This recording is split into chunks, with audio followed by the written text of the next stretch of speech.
Hello everyone, আজকে বানাচ্ছি দই পটল। তো এটা একটা মানে আমার রেসিপি বললেই চলে।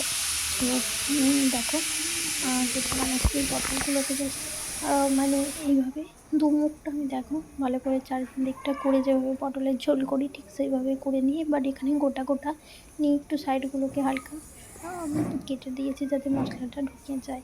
ঠিক আছে, এর মধ্যে এটা ভালো করে ধুয়ে নিয়েছি, কেটে ধুয়ে তারপরে নুন হলুদ দিয়ে দিবে। নুন হলুদ দেওয়ার পর আমি পটলগুলোকে ভালো করে একটু ভেজে নেব। ঠিক আছে, তো পটলগুলো ভাজার পর তুলে রেখে দেবো এক সাইড করে। আর পটলগুলোর দিকে তোমরা এটা চাইলে কোনো মানে কোনো ঝুড়িতেও করতে পারো, তাহলে কী হবে না, যে হলুদের এই জলটা সেটা বেরিয়ে যাবে। তাতে এক্সট্রা যদি নুনটা পড়ে তাহলে সেটাও ঠিক হয়ে যাবে। তো ওটা করতে পারো, বাট এটাও অপশনাল। আমি তো জাস্ট এইভাবেই করে দিয়েছি। তো এটা তারপরে তোমরা ভেজে আলাদা দিকে রেখো। আর এই রান্নার জন্য অল্প পেঁয়াজ লাগছে যেহেতু দই পটল বানাচ্ছি, তো দই লাগছে। দইটা টক দই ফ্যাটানো, জল ঝরানো। আর এর মধ্যে যাতে কোনো রকমভাবে টক দই এটা না থাকে। তো এগুলো লাগছে। আর এখানে দেখো, এই যে নিয়ে নিচ্ছি ধনে গুঁড়ো, জিরে গুঁড়ো। ঠিক আছে, সব মশলাগুলোকে আমি একসাথে একটা শুকনো মশলা নিয়েছি। এখানে চাইলে তোমরা বাটাও নিতে পারো, আবার কেউ চাইলে এখানে তোমরা গুঁড়োও নিতে পারো, বাট আমি যেহেতু বাটা ছিল না আর গোটা, তো সেই কারণে আমি এখানে বাটা মশলাটাই নিয়েছি।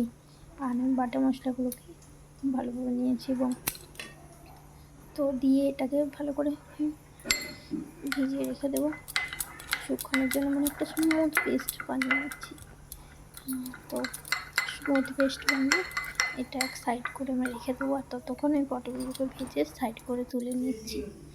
পটলগুলোকে ভাজার পর তারপরে যেটা দেবো কড়াইতে, পটলগুলোকে একটু ভালো করে লো আঁচে আস্তে আস্তে করে ভাজবো। আমি ঘুমিয়ে আছি যাতে তেলটাও না ছুটতে আর যেহেতু অনেকগুলি কথা একটু ধুয়ে আছে ভাজতে হবে। এইটা তোমরা চাইলে সিদ্ধও করে নিতে পারো, বাট আমি এখানে ভেজে নিচ্ছি, যেহেতু সিদ্ধ হতে একটু টাইম লাগে। তো সেক্ষেত্রে একটু ধুয়ে আছে চাপা দিয়ে আমি ভেজে নিচ্ছি। এই পুরো রান্নাটাই আমি সরষের তেলেই কিন্তু করছি।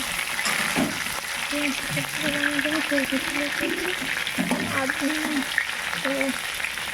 এটাকে চাপা দিয়ে ভালো করে হবে এরকম ভেজে নিতে হবে সাইড করে। তো ভেজে নেওয়ার পর যে পেঁয়াজটা ছিল তুলে আলাদা করে যে পটলটা রেখে দিয়ে পেঁয়াজটা, কাঁচা লঙ্কা, টমেটো সব কিছুকে হচ্ছে ভালো করে দিয়ে, আর এই যে মশলাটা, এই মশলাটা আদা জিরে এটাও দিয়ে দেবো। আর এখানে কিন্তু রসুন এগুলো ব্যবহার করছি না, তো আদার ব্যবহার করছে কারণ আদাটা অলরেডি পেস্ট করা ছিল, তো ওটাও আমি দিয়ে দিই। আর টমেটোটা দিয়ে ভালো করে নুন দিয়ে ভালো করে যখন মশলাটা গলে যায়, এখানে একদম কম পরিমাণে মশলা নিয়েছি। আর মশলা থেকে একটু নুন, তেল, ঝাল, হলুদ, লঙ্কা গুঁড়ো, হলুদ গুঁড়ো, কাশ্মীরি লঙ্কা সব কিছু দিয়ে ভালো করে একদম কষিয়ে নেবো। মশলা থেকে তাতে তেল ছেড়ে আসছে। ঠিক আছে, তারপরে যে একটা মশলা বানিয়ে রেখেছিলাম তাতে, আর এর মধ্যে দেওয়া হয়েছে সব কিছু, আদা বাটাও দেওয়া রয়েছে, আমি অলরেডি এর সাথেও দিয়ে দিয়েছি। দিয়ে ভালো করে এটাকে দেখো, এটা মানে একটা সুন্দর পেস্ট বানিয়ে নিচ্ছি। আর যতক্ষণ তেল ছাড়ছে ততক্ষণ পর্যন্ত এটাকে আমি ভালো করে কুকিং করে নেব। আর কুকিং করার পর যখন দেখবো তেল ছাড়ছে, তো সেই পর্যায়ে আমি কিন্তু তখন মানে দেবো পটলগুলো। আর তার মধ্যে একটু জল দিয়ে দিয়েছি, কারণ একটু যাতে গ্রেভি ব্যাপারটা থাকবে, এর মধ্যে একদম শুকিয়ে কাটতে যাবে না, তো তাই মানে ভেবেছি রাখবো না, তো সেই কারণে এটা কিন্তু পটলগুলোকে দিয়ে দেবো।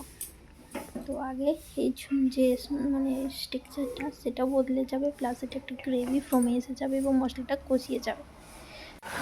তো এটা করবো। দেখো কতগুলো ভাজা হয়ে গেছে, পুরো একদম দিয়ে ভালো করে মশলাটা মাখিয়ে নিচ্ছি। মানে করে নেবো। আর এখানে কিন্তু নামানোর পর আমি কিছু অ্যাড করবো না, এটা অলমোস্ট সব কিছু দিয়ে রয়েছে। আর নুনটা একটু দেখে নেবো কেমন আছে। আর অল্প একটু চিনি দিয়েছিলাম একটু স্বাদটা ব্যালেন্সিং করার জন্য, কারণ চিনি দিলে রান্না অল্প পরিমাণে তাহলে কিন্তু একটা সুন্দর টেস্টও আছে। তো এই রান্নায় তোমরা চাইলে একটু অল্প ঘিও দিতে পারো উপর থেকে, তাতেও কোনো কিন্তু প্রবলেম হবে না। তো কেমন লাগলো রেসিপিটা অবশ্যই জানিও। আর তোমরা দেখো লাস্টে আমি একটু এই যে দই দিয়ে পুরো ফ্যাটানো দই, এটা দিলে আরও টেস্টটা একদম মানে এই যে কালারটা দেখো পুরো চেঞ্জ হয়ে গেল। আর খেতে কিন্তু খুবই দারুণ লাগে।